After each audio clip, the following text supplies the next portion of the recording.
And Formula One Philosophy is back one last time for 2025 to recap an amazing season, a three-way title fight, a wonderful battle in the back part of the grid, a team that finished ninth with 70 points, I believe, and me going crazy about Ferrari. But what else is new? So we're going to today go over what we did with our over-unders and our predictions to see how good we did or how bad we did. And I'm sure there's going to be quite a bit that we're going to atone for today. Yeah. Sean's nodding. Yep. Sean's nodding his head. So, yeah. We'll get into it. But as always, f1philosophypod@gmail.com for any questions. And we'll go over one today. We got someone finally. I mean, we always get comments because we're a huge podcast. F1_philosophy at Instagram and F1 philosophy at YouTube. Sean, it's the end of the year, and what do we always do to begin or end the year? Scotch. Happy New Year. Merry Christmas. Happy holidays. All that jazz. Today we are drinking Deanston. Oh, that's good. I like that. That's an interesting one. Sorry. Cool. And as always, we'll be following up with a beer. I have the Unibrew, the last Unibrew, when we started this show. 2 years ago. And, it's a different show when we're not in the studio. It is. Because I forgot that we passed our 100th episode this year. We did. It's a milestone. I think it's something like we're in the top 10% of YouTubers and podcasters. No, not many get past 20 episodes. How high on that list do we need to go until we get paid? I don't know. It depends on if we get enough of a following. We are getting more traction lately. We actually got a short over 1,000 views. Thank you, everybody. Wow. We're slowly but surely. And you say that because, like I say, we want to get paid and not have to work anymore. Okay, well, you can't say that on camera. I'll delete this part. Okay. All right. Let's get into it. Sean has our over-unders for the year. Mm-hmm. And you have the questions, too, like over-under, which, what it was. Yes. Okay. So, let's see here. Let's start from the top. Bortoleto, 9.5 points. Over-under 9.5. What did you say? I said under. That's okay. Bortoleto had no expectation. I was looking at a lot of the preseason predictions from everybody, like all the major names, and everybody had Bortoleto getting 0 points. Mm-hmm. It was a consensus. It was also Sauber was going to score 0 points again. Yeah, I was not optimistic about Sauber, and I definitely didn't think that they were going to score 70 points. Yeah. 9th place, too. Yeah. Yeah, that's wild. What did I say? Over. Yes. He finished with 19, I believe, right? He finished with 19 points, yes. Massive. 4 behind Pierre Gasly. It wasn't exactly he was still towards the back with those 19 points. Mm-hmm. So some could make the case that he didn't necessarily have a good season, but for a rookie, that's pretty decent, especially a top 6 finish. For a rookie, and what for the most part of the year was not a great car. It was after Spain. I think we really started to see that car come into its own. I'm not going to take a full victory lap on this one because that was spite, if you remember our predictions correctly. I said Hülkenberg would get less than him. And that did not happen, to say the least. So yeah. I'm going to take this victory now because I have a feeling the rest of the over-unders are not going to go my way. So, well, the next one is 9.5 points for Hülkenberg. And what did I say? Over. Oh, lucky me. We both said over there. He finally had a good season, right? He did. He finally did something where it's like you can look and say that was an amazing race because that Silverstone race was an amazing race, and he drove that one to perfection for what it was and what he had under him. Impeccably done. Yeah, Nico, this is a perfect race, not the 12th in Saudi Arabia a couple of years ago. From 17th, too. And he wasn't qualifying that well this year. No, he was qualifying terribly. I think Bortoleto beat him in qualifying. Yeah, it's like 13-11 or something. Something like that, yeah. It was still close, but that tells me he's slipping a bit. right? Like it's age. And I think this contract, as much as it came good this year, I still think a 3-year contract with someone who's going to be 40 by the end of it, who never really amounted to much comparatively. Like if you look at the rest of his generation, everyone that survives has wins or championships. Mm-hmm. Except him, who got a podium on the 239th race of his career. Yep. But he's endured. For whatever reason, he's done enough to be able to maintain it. Fanboys. Whatever. It's, there's some things you don't understand about Formula One, like because you think logically, and then you don't understand what's the word? The je ne sais quoi behind it. This is my je ne sais quoi. I don't get the allure behind this guy. Okay. Yeah. I'm just trying to be fair here. Okay, what was the next one? 50 points for Carlos Sainz. What did you say? I said under. Oh, shit. I did not have high hopes for Carlos this year. I thought the Williams was going to destroy him. Almost did. Those first 16, 17 races, yeah, you were absolutely right. Yeah. He was way behind Albon. He had very bad luck, was just out in Q1 all the time. Yeah, it was a good prediction until it didn't happen. Right. What did he finish with? I think it was like 64 points. Yeah. 9 points back from Albon. Yeah, that's quite the turnaround. Yeah. And what did I say? Over. I'm actually pretty good right now. 3 for 3. Yep. And yes. Considering though, like let's give context to my predictions though.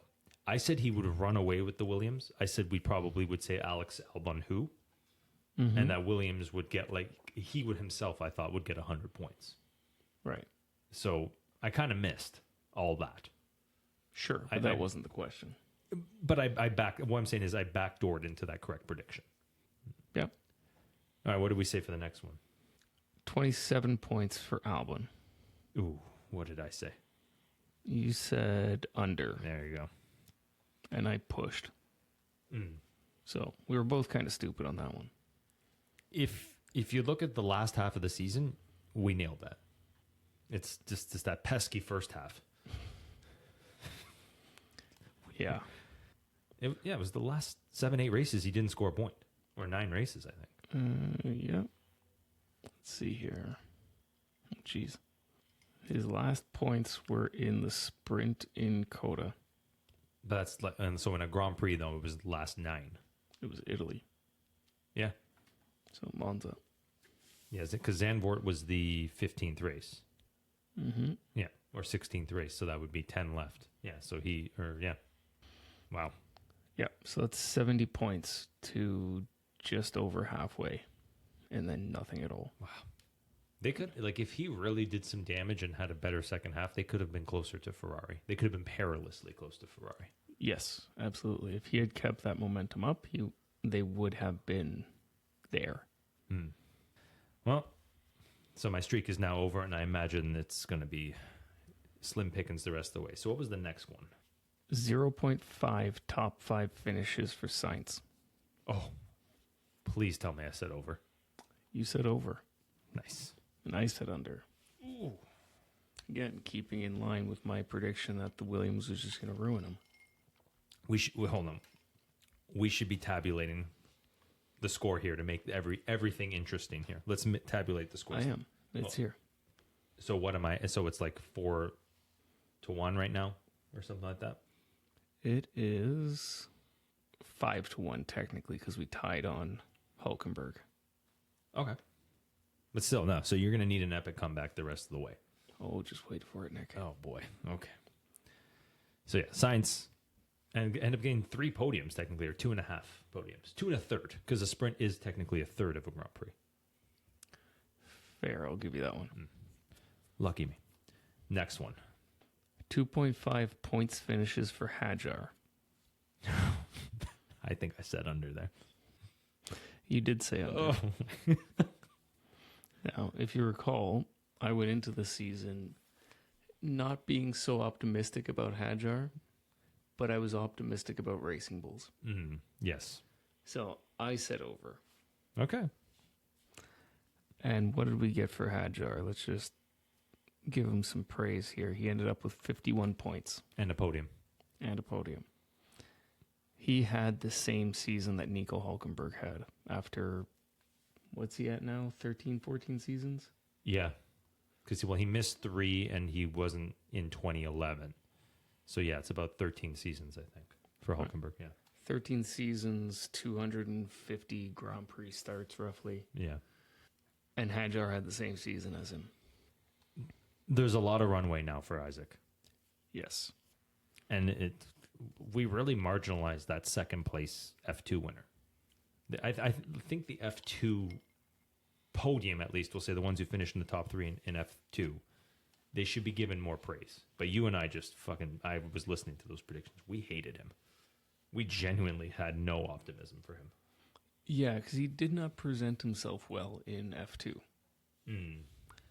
That seemed to change overnight going into F1. After the formation lap crash. Yes. I think it hit him hard how real this league is. Like, I think he was taking it for granted. He's like, I really got to shape up. Potentially. That's just our opinion. Okay. 5-2. 25.5 points for Yuki. What did I say? I don't even remember this. You said under. Oh, I was so close to that one. I was very close to getting that one right by accident. Well, he ended up with 42 points. 42? Am I reading this right? Yeah, 42. Oh, okay. I thought it was only 33. Anyways, still, I still missed it no matter what. And if you remember correctly, my preseason prediction was that Red Bull would want to sabotage Racing Bulls this season. Yes, I did go back and listen to the early episodes, and I noted that. Yeah, my theory is they didn't need Yuki anymore, which ended up happening anyway. They found a reason to get rid of him, and Hadjar to them was just an extra. We need somebody to fill in a seat. So my theory was they were going to just not give a shit about that car, destroy themselves, and make the season as hard for them as possible. But that's actually what happened at Red Bull, that exact timeline. Yes. Yeah. So I was half right in that sense. And you said way over, so 5-3. I said over, yeah. And I will push back on your claim that they basically sabotaged Yuki. They don't have a use for him anymore. If they didn't have a use for him anymore, he'd just be gone. He'd be Sergio Perez. But they very clearly have a use for him. Yeah, you talked about in the last episode, he'll be giving information. He's the reserve driver. He'll be in the simulator. He'll be providing the feedback he's provided this season, but from the sidelines. Yeah. Right? And that tells me that they genuinely do think he has something to offer, just not necessarily on track. Yeah. Yeah, that's a good point. I was thinking about this today, actually. I was like, if Red Bull got their wish and dropped him in 2023, which almost happened, I think he'd be back on the grid this year or next year. He would have been back. Right? There was enough allure around him. And I think 2026, you're going to need a blend of youth and experience to really thrive. Yeah. And I think they would have looked at him and been like, he's an option. But yeah, now he's just kind of in a rock and a hard place is what I'm getting at.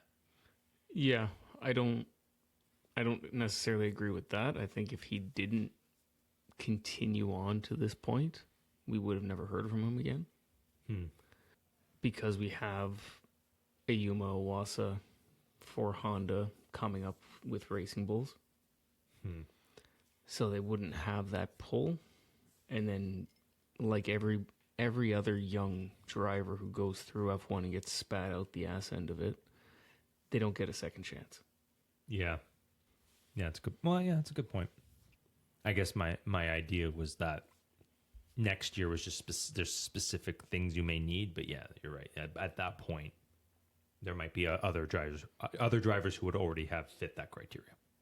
Yeah, and it's an interesting point because we can get into it a little later once we're done with predictions, but next year's cars are going to be a bizarre mix of let's say, driving styles. Yeah, the XY wing, I think you're referring to, or stuff. Yeah, just the nature of the car and the way it's been designed is it's not going to be like the previous generation cars, but it's also not going to be like 2 generations back.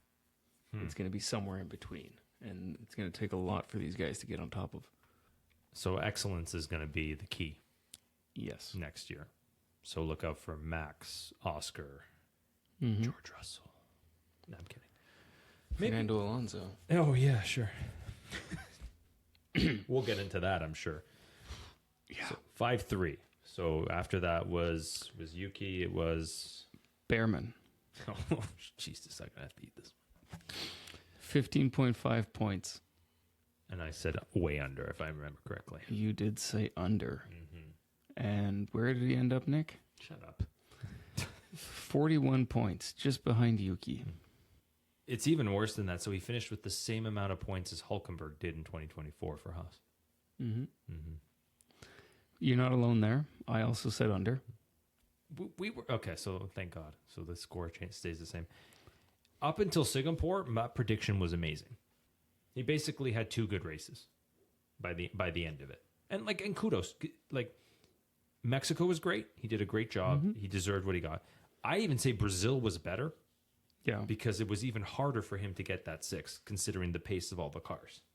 So you can give him a case. Those 2 good races, he was exceptional.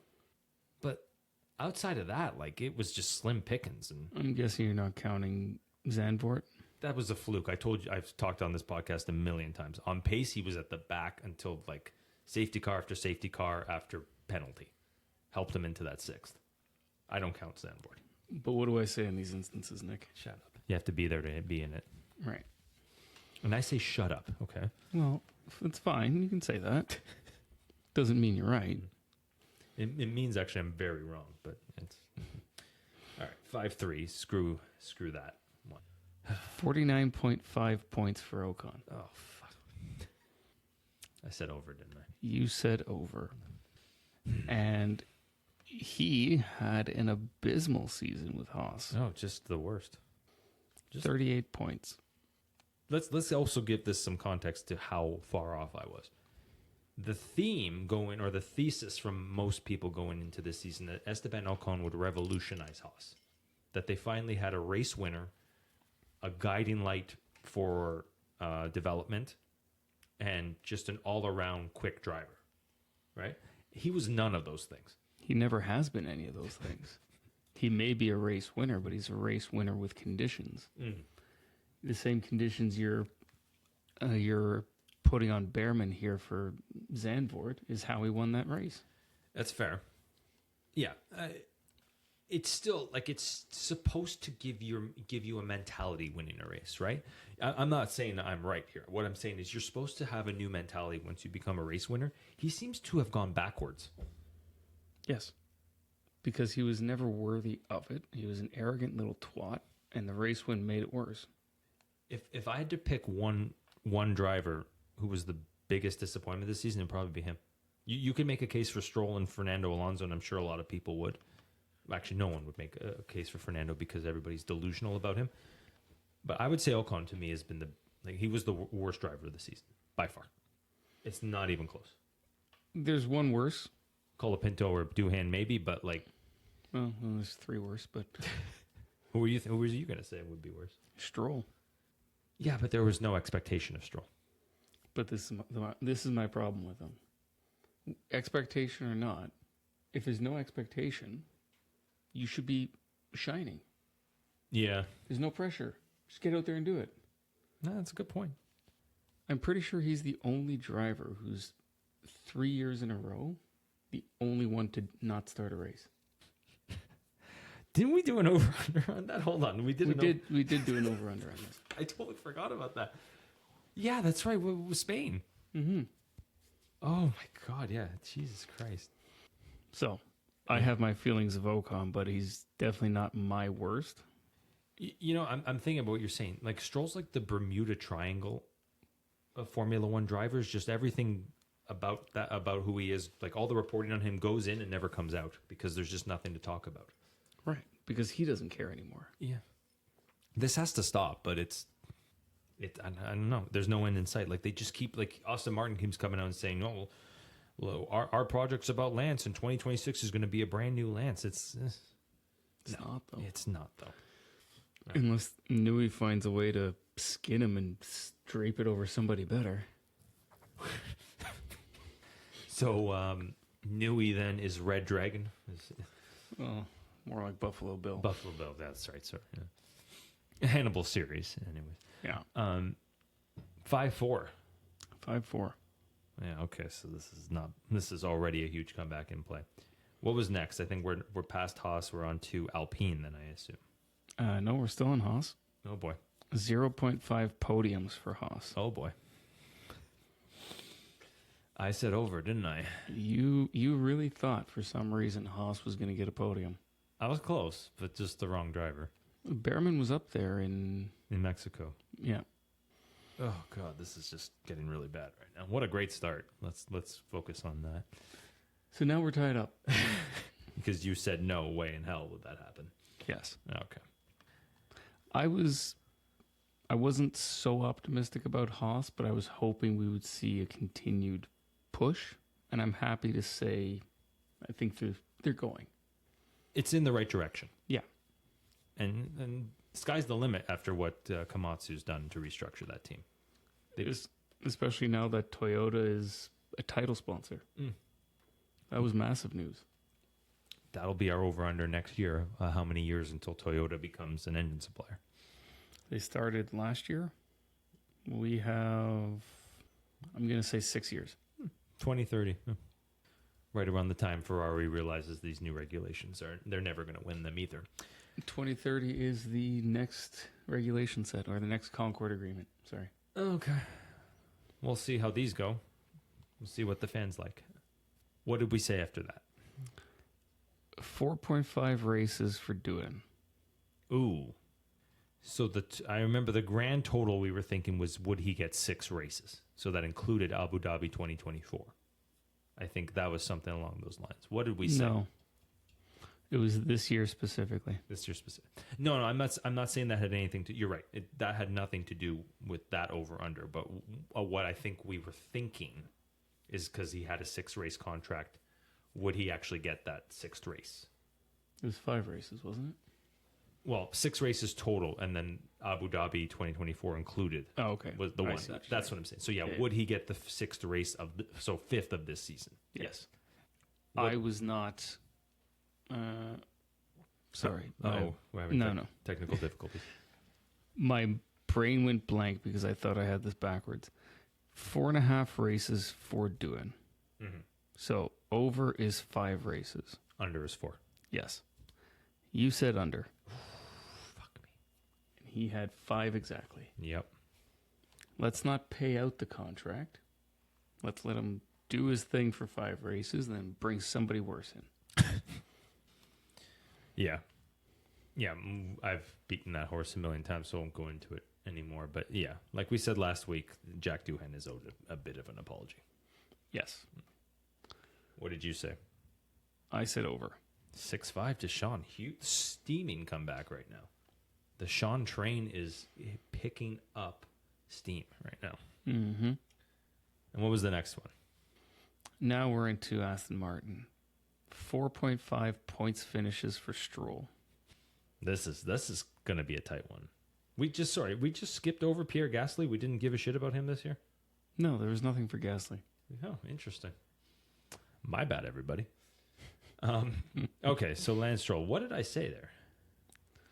You said over. That's tight. What happened there? He went over. Oh, yeah, early on. Australia, China, Miami Sprint, Silverstone, Hungary, Netherlands. That's 4.5. Abu Dhabi. Oh, okay. All right. There you go. Because the sprint we counted as half. Remember, we counted as our point system. Yeah. So Abu Dhabi, he saved me with a 10th place. Wow. Well, he saved me too because I also said over. 7-6. Wow. Yeah, it's even worse than that. Like he spared his blushes in that sense, but like he lost 24-0 to Fernando Alonso in qualifying this year. Mm-hmm. Yeah. And he was the lion's share of point scorers, I think, until what?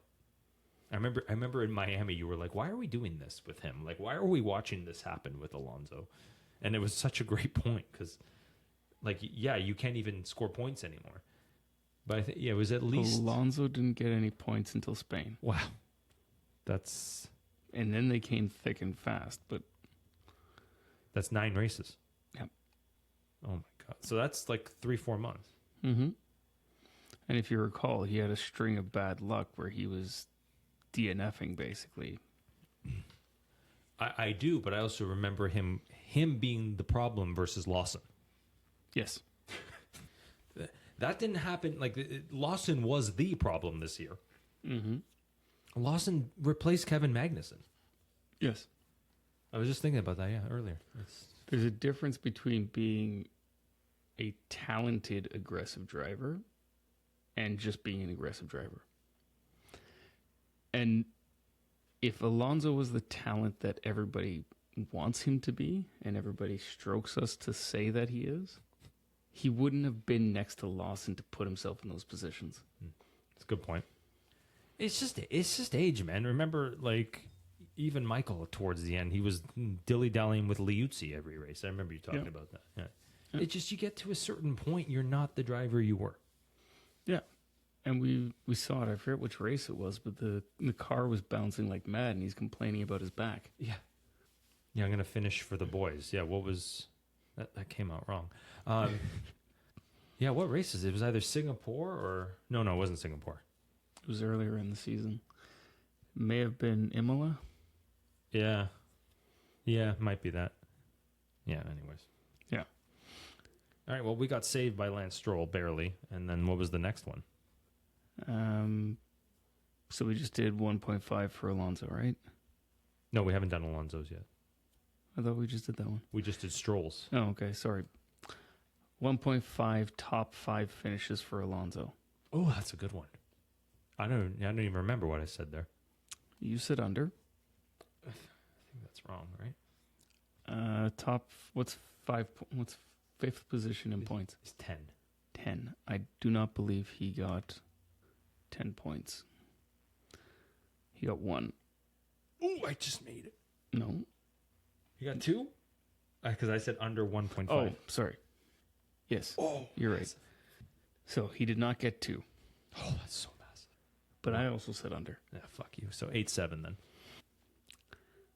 And now is where you're really not going to like me. Oh, boy. 0.5 did not start for Lance. I actually remember this conversation. I said, he can't possibly do this 3 years in a row. Yes. And I'm going to hazard a guess that he does it 4 years in a row. Add that to the list for next year. That we'll keep this up until it doesn't happen. Holy shit. So 9-7. Mm-hmm. Fucking ridiculous. Okay, what was next? 90 points for Antonelli. Interesting. What did I say there? I think I said under because I said there's no way he beats Piastri's rookie year. Yes, that is what you said. And I was wrong. And you were under. Yeah. And I was over. There you go. So 10-7. Jesus Christ. Yeah, that he did decent, but there was a stretch where he wasn't scoring points. He was the only rookie being scrutinized for months on end. Like I remember Jacques Villeneuve basically saying, "What's the point of him?" And I know this is not a pro Jacques Villeneuve podcast, but there was like what he says sometimes carries weight in the media. Sometimes. Yeah, so he had a 4-point stretch from Austria through Belgium with 0 points. That's bad, yeah. And then even after that, it was a 1 point back to 0, 2 points. And then he came back. So from Italy, so Monza, he got 2 points. And from there, he was much more consistent. Yeah, the reports were that they had a sit-down talk with him after Wolf called him underwhelming. In Italy, I think it was something like that. I don't know what's really going on there, but... Yeah, and I did just listen to a podcast with Wolf, and they they brought up Antonelli, and he's still.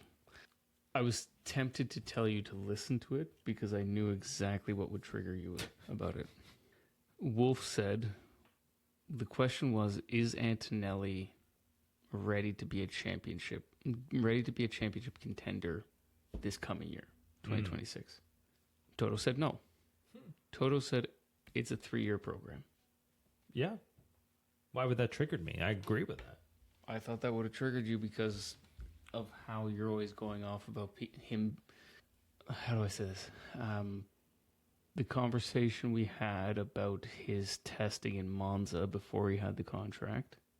When he spins out, but he has the fastest speed on the track. Yeah, and all the nonsense that Wolf and Mercedes and the media were pushing to hype him up as the next Verstappen. Meanwhile, in hindsight, it really wasn't a great performance, right? Yeah. So, I thought you would have taken that as a nonsense comment. All of a sudden, you're giving him 3 years to get there, and everything's going to be okay because it doesn't matter anymore. Something along those lines. Yeah. I can't rant like Nick does, so I'm not even going to try. Yeah, if anything, that kind of it makes sense. But then why didn't you start in 2026? Is my theory, because I have a feeling added a year, but I have a feeling next year the rookies are going to struggle again. So yeah, it is a 3-year program, but then you're thinking he's going to be ready by 2027. I don't know about that. I am a little bit triggered about this, Sean. Jesus Christ. The real question that's going to bother you later, Nick, is would you have been triggered by it if I didn't mention you should be triggered by it?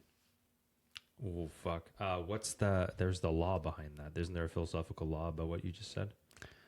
Probably, but what came to mind was the Matrix. Oh, the Oracle. Yes. Would you have you- broken the glass? Yeah. Yeah. What a good movie. Yeah. Okay. I was wrong about Antonelli. 10-7. Yes. Yep. So I went over on that one. 240.5 points for Russell. Ooh.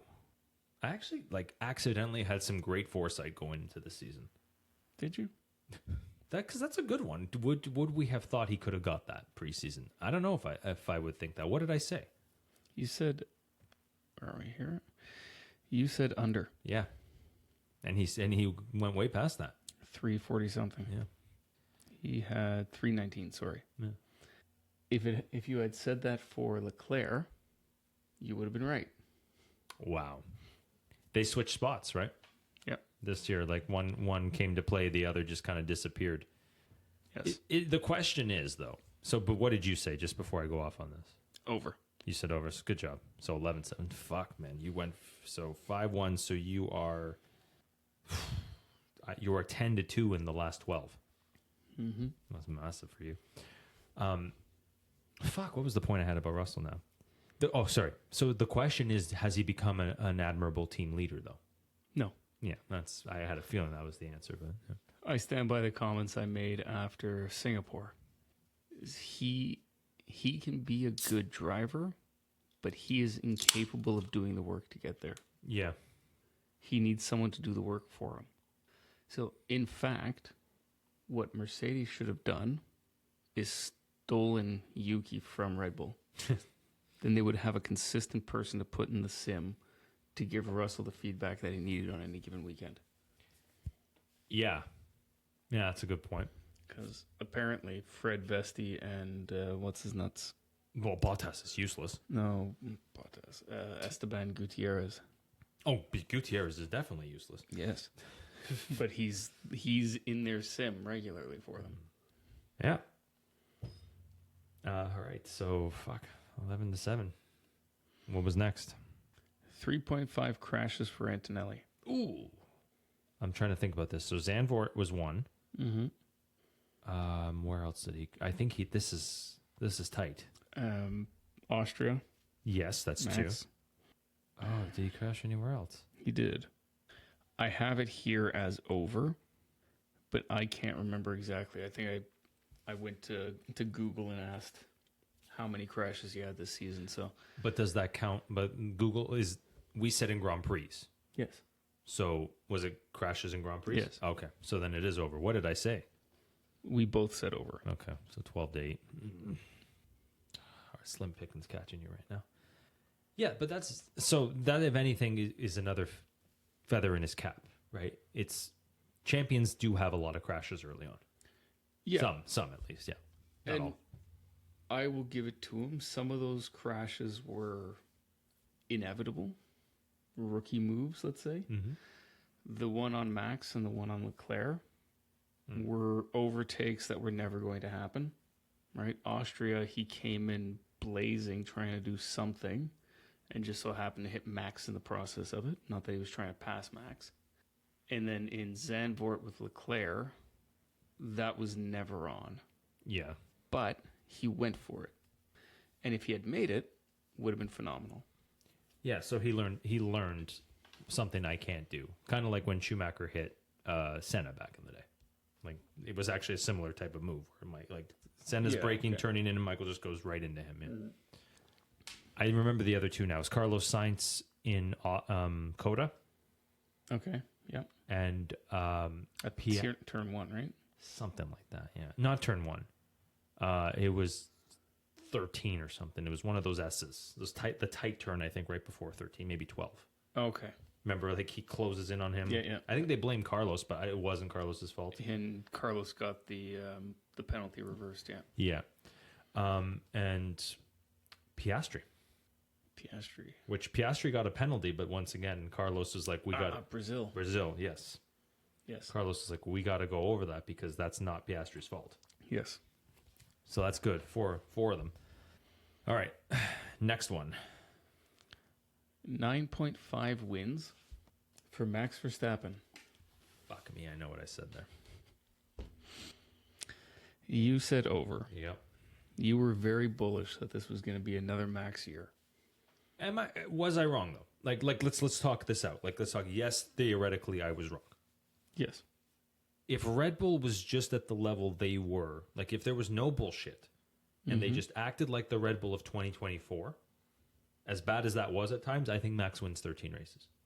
Because we talked about the infighting between him and Marco, which is now been confirmed by Marco on the way out. Between Horner and Marco. Yeah. On the way out, Marco was just like, yeah, there's all these games between us. Everybody was scared to act. And the second Horner's gone, Mark was put in his place by Mekis and everything. And they win 6 of the last 9 races. Mm-hmm. They should have won Australia. Nonsense call to keep Max out extra laps on dry tires in the clear wet. Mm-hmm. They should have won Silverstone, putting Max in a dry setup for what they knew was a wet race. Mm-hmm. They probably could have won Brazil if they kept Max out. They probably could have won Spain. Belgium was unfortunate. The FIA kind of screwed that one for Red Bull. I don't think deliberately, but just like, let's just wait for the track to dry an hour and a half when Max has a wet setup. Ruined his race because he won the sprint race in the dry. Yeah. That's 4 wins right there. That's 13. I said 13 if I remember correctly. Yeah. But at the same time, this is racing and this shit happens. I'm just saying, like, it wasn't that ambitious. No, it wasn't. And I agree with you. You're not necessarily wrong in your prediction. Max did win the most races this year. As ridiculous as that sounds, with Red Bull being in 4th place for most of the season, and Max being, let's say, subpar for a good chunk of the season, he won the most races. He turned it on when it mattered. So, it wasn't 9.5, though. It was 7. It was 8. It was 7. He won 2 in the first half and then 6 of the last 9. You sure it was 7? Pretty sure. Could have sworn it was 8. He won Japan. He won Imola. Monza, Azerbaijan, that's 4. Monza, 4. Coda. 5. Las Vegas. 6. Qatar. 7. And then he won Abu Dhabi. Oh, okay. 8. Yeah, Yeah. You're right. 8. I still missed. And you said under, I'm assuming. I said under. So 13 to 8. This is just a runaway for Sean all of a sudden.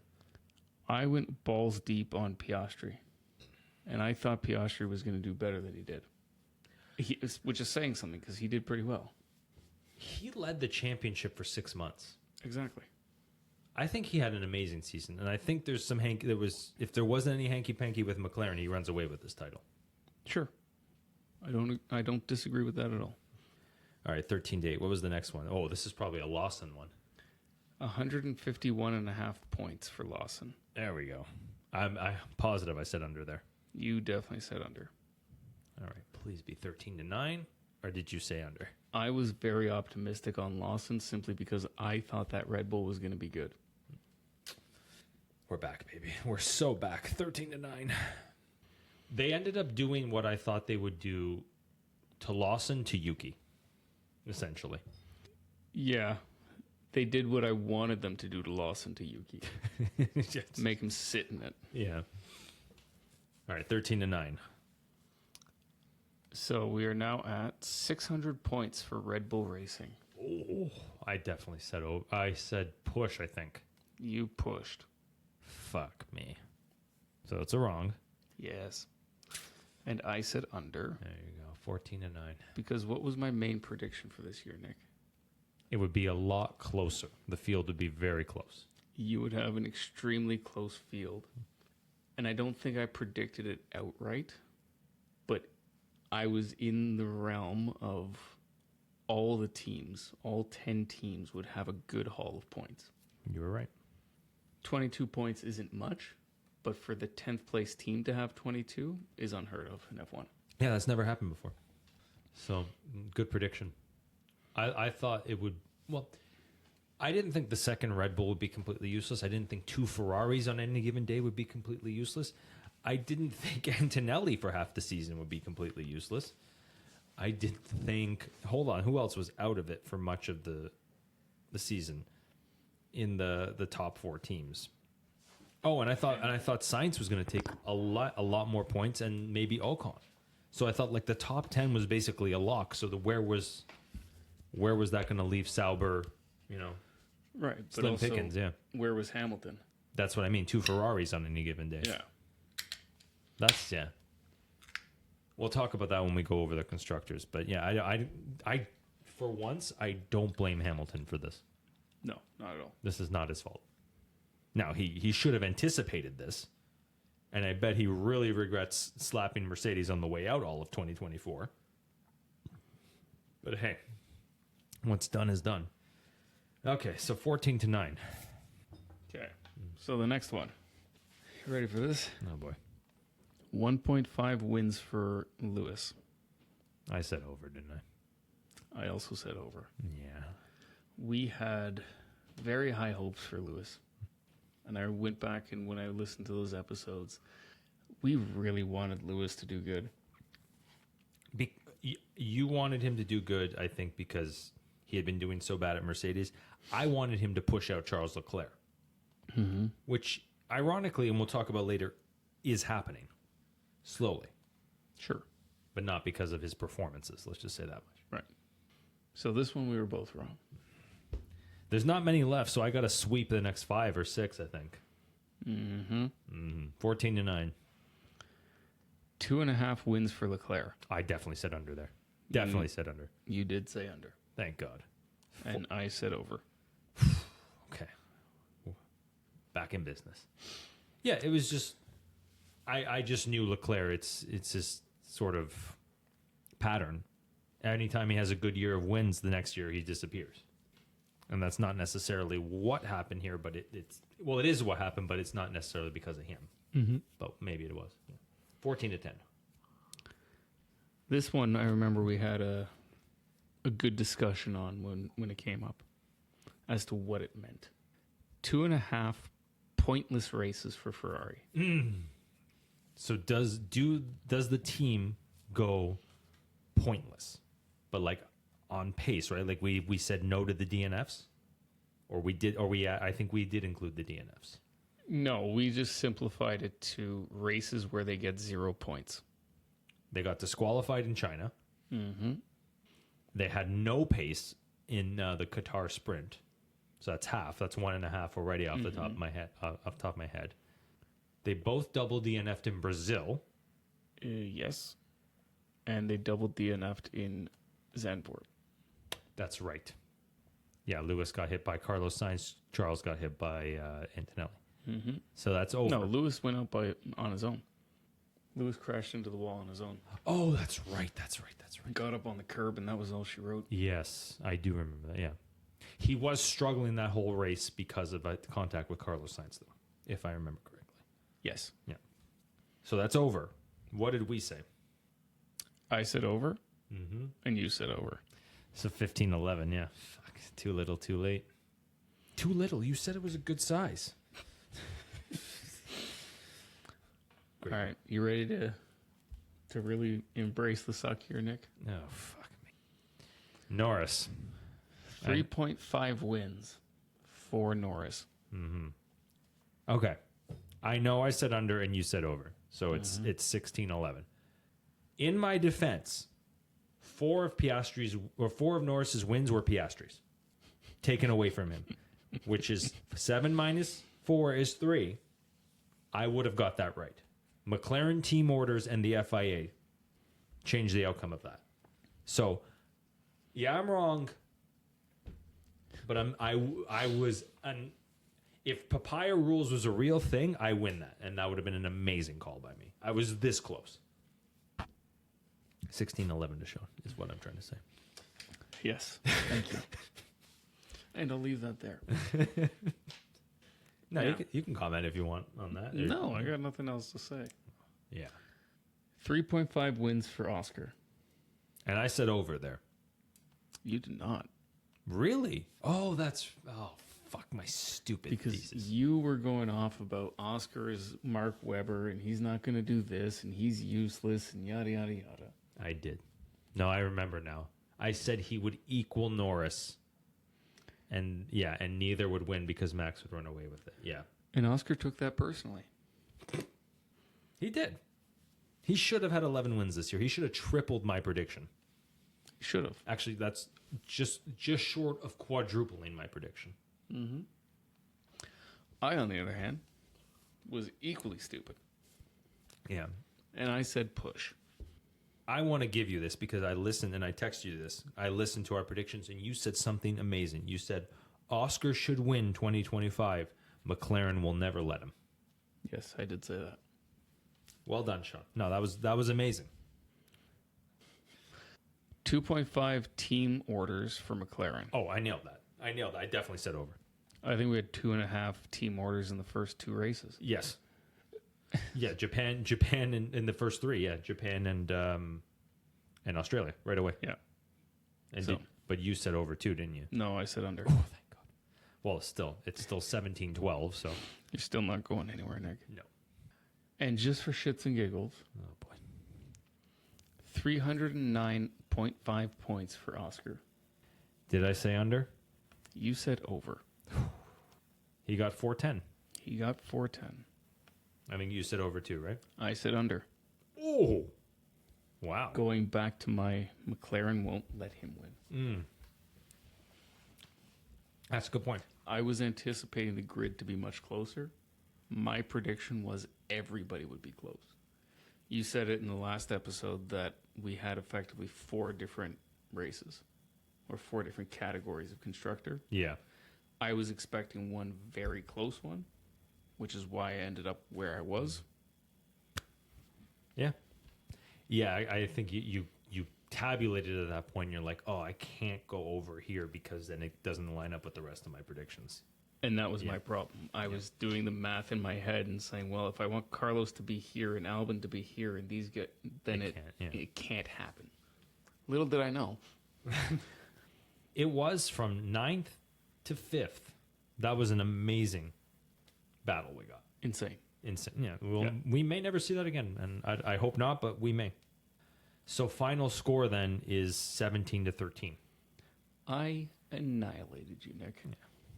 Yeah. This is a tough one to swallow, especially with the start I had. That was a runaway after a certain point. My hatred of Hulkenberg can only take me so far. Let's just say your hatred clouds your judgment, Nick.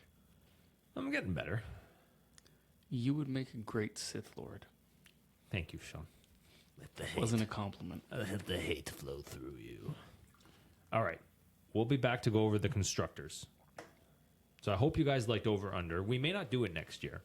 I was thinking actually we might do like a different one because I base this segment off of Pardon the Interruption. I don't know if you ever seen that show.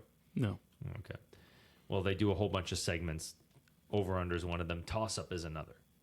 And we might do Toss Up next year, but I don't know. We'll see. We'll see how popular this episode is. If you guys like this, we'll do it again next year. Nick, we're becoming big. We got to do it all. We got to do Over Under. We got to do Fantasy League. We got to do our predictions. We forgot about Fantasy League this year. Jesus Christ. Next year, we're doing it all. Okay. We're doing it all. All right, everybody. We'll be back for the rest of our predictions.